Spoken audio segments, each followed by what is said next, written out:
Alors comme ça, vous avez voulu vous en prendre à nous. Protéger ces raclures de la nation sacrée. Soit.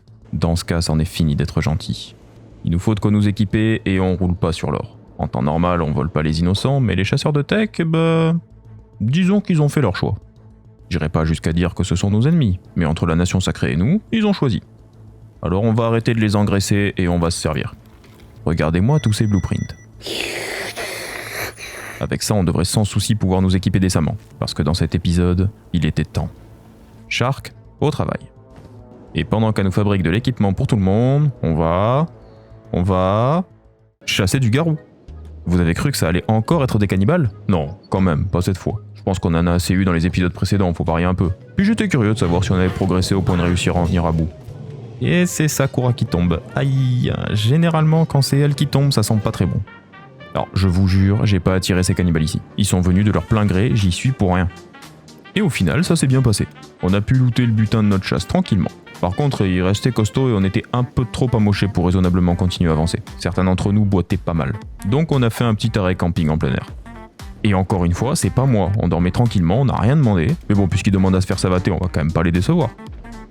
Bon d'accord, là j'avoue, c'est moi. Mais j'y peux rien, un épisode de Sakura sans chasse aux cannibales, c'est pas un épisode de Sakura. De retour à la maison, on a utilisé notre butin pour acheter des ressources de craft pour Shark et un peu de nourriture. Et... voilà une petite distraction qui rapplique. Le passe-temps favori de Sakura. Casser les genoux des troufions de la nation sacrée. Et assez loin de la ville pour pas avoir de soucis ce coup-ci. Non, mais on apprend de nos erreurs. Hein. Après un petit achat de nourriture, nous étions prêts. Prêts à aller faire ce que nous aurions dû faire il y a longtemps.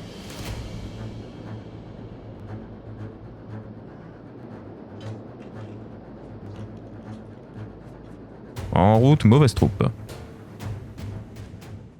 On a bien pris soin d'éviter ces... trucs de 300 à 600 PV par membre, 108 en attaque et 89 en résistance, je passe mon tour. Et ce village de Highlander qui se battait sauvagement contre des cannibales. Je vous mets au défi de compter le nombre de fois où je dis le mot cannibale dans cette série. Je suis à peu près sûr qu'il y en a qui seront assez déter pour le faire pour de vrai et nous le mettre en commentaire. Petite pointe de nostalgie en passant devant la cabane abandonnée des Flotsam où Sakura était passée en s'échappant de Rebirth. C'était la fin de l'épisode 1 et le début de l'épisode 2. Repasser par là avec notre nouveau groupe au complet, équipé et entraîné, prêt à prendre d'assaut le camp d'esclaves de la nation sacrée, c'est beau quand même. Ah, bonjour messieurs. Bon, c'est des esclaves qui se sont déjà échappés, donc on peut pas les enrôler, mais on peut les aider en cognant le paladin qui leur court après. A priori, ils ont changé d'avis et ils préfèrent retourner à Rebirth. Grand bien leur face, ma foi. Ou alors, comme il prend une arme, ils ont eu une illumination et ils ont décidé de prendre d'assaut le camp à 2. Bonne chance, hein. Nous, on va être un peu plus malins et attendre la nuit. Faut te décider mon copain, je vais bien t'aider à te débarrasser des paladins qui te courent après, mais faudrait voir de pas trop abuser non plus. Bon, après j'avoue c'est toujours un peu sympa de voir un bras de paladin rouler par terre. Non j'avoue. Je vous ai même pas demandé, vos avis sur ces armures? Sympa non? Je vous montre juste pour l'échec parce que c'est leur armure définitive. Les autres derrière, ils ont ce que j'avais de mieux à crafter sous le coude. Speedy Gonzales, le retour. Et enfin, la nuit commença à tomber sur Rebirth, marquant le début de l'opération. Pop, on arrive.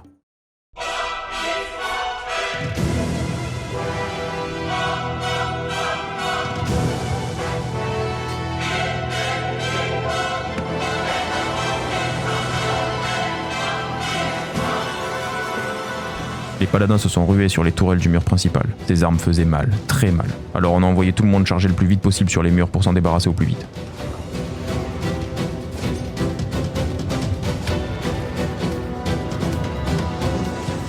Ensuite, place à la première porte et la tour qui se trouvait juste à côté. Avec d'autres tourelles. Le groupe a pris d'assaut la grille principale tandis que Sakura a foncé le plus vite possible sur le toit de la tour pour détourner l'attention des arbalétriers. Mais ça n'allait pas suffire. Ils l'ont instantanément prise pour cible. Et c'était compliqué de s'avancer face à 3 tourelles. Elle prenait beaucoup de dégâts, surtout qu'un paladin l'avait suivi pour essayer de l'arrêter.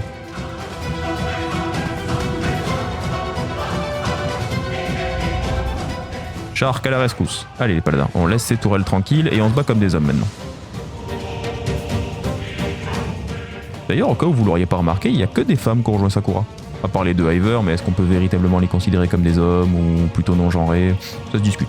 En tout cas, ça reste marrant quand on sait que la nation sacrée tolère pratiquement que les hommes humains et que le hasard ne nous a donné que des femmes, des Hiver et des femmes tchèques.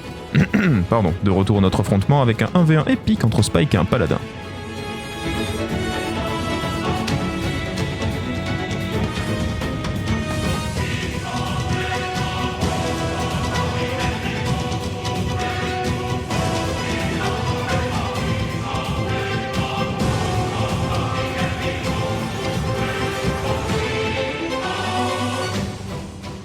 Doucement, un seul à la fois, laisse-le soigner. Alors pour une fois qu'il se fait pas démolir sur place, on va le laisser savourer sa victoire quand même.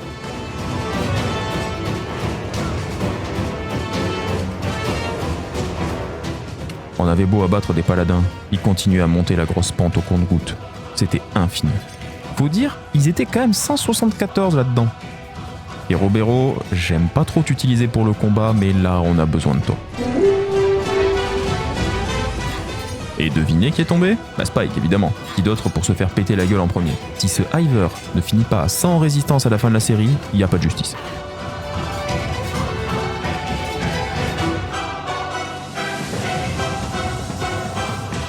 Mais reviens ici salaud, on n'a dit pas les tourelles.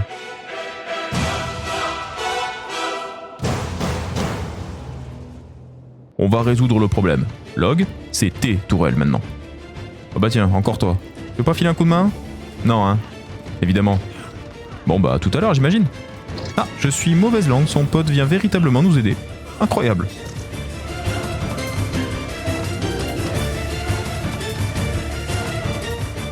Petite pause soin pour Shark qui va finir par y laisser une jambe si ça continue. On tient le coup mais franchement, faudra pas que ça traîne de trop.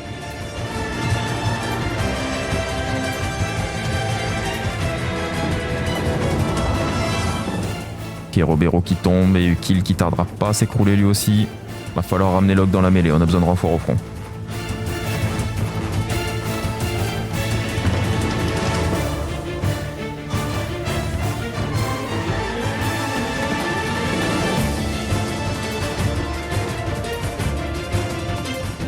Après plusieurs heures d'affrontement, on a enfin pu avoir un moment pour souffler un peu et mettre 2-3 pansements sur nos hémorragies. Surtout qu'Erobero qui avait pris sacrément cher. Mais ça a pas duré. Voilà déjà des paladins qui rappliquent.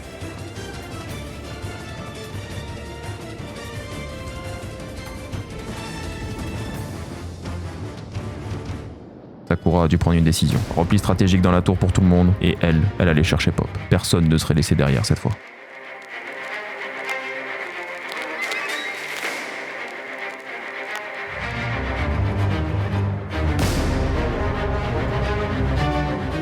Et ça y est, officiellement, les retrouvailles entre Pop et Sakura.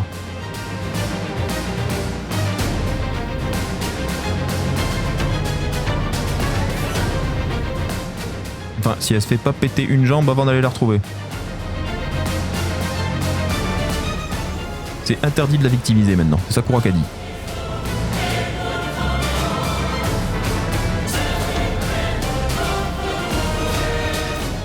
Tout le monde, venez accueillir Pop comme il se doit. On lui a même ramené un set d'armure complet et une des très bonnes armes qu'on avait gardées au chaud dans nos coffres. Ta vengeance a sonné, Pop.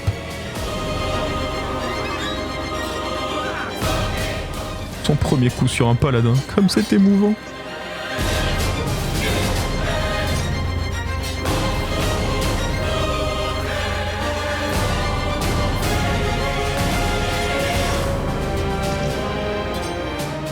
Et pendant que tout le monde aide Pop, Log tape son meilleur 1v1 dans son coin complètement délaissé. On t'oublie pas Log, toi aussi t'as ton fan club, t'en fais pas.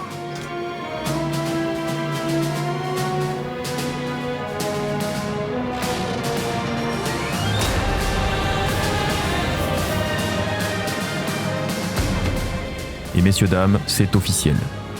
C'est fait. Pop est libéré. Un tonnerre de pouces bleus pour fêter ça. J'aurais bien poussé l'offensive pour libérer d'autres esclaves, mais franchement, regardez-nous quitter Rebirth en boitant. On n'est pas franchement en état de terminer le travail. Sur les 170 paladins, si on en avait eu 30, c'était déjà pas mal. Non, on reviendrait raser le camp et l'offrir au Flotsam. Mais pas maintenant. Faut savoir se satisfaire des petites victoires et ne pas être trop gourmand. Vous ne rêvez pas, il y a bel et bien un bandit affamé qui vient tenter de nous dépouiller. On vient de buter une 30aine de paladins, tu crois vraiment que... Oh puis merde, ça sert à rien de parler, tant pis pour toi.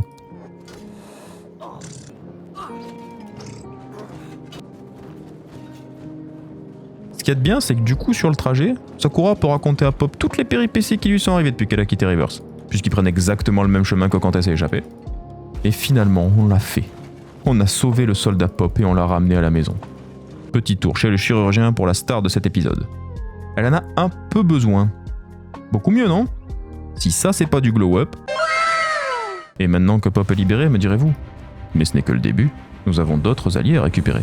Plusieurs villes de la nation sacrée à saccager. Beaucoup d'esclaves à libérer et à recruter. Un havre de paix pour tous les insurgés à construire. Et enfin, nous pourrons déclarer la guerre à Tengu et son empire. Bref, un sacré planning pour notre escouade. Ça vous chauffe? Alors je vous donne comme d'habitude rendez-vous dimanche prochain pour la suite des aventures de Sakura.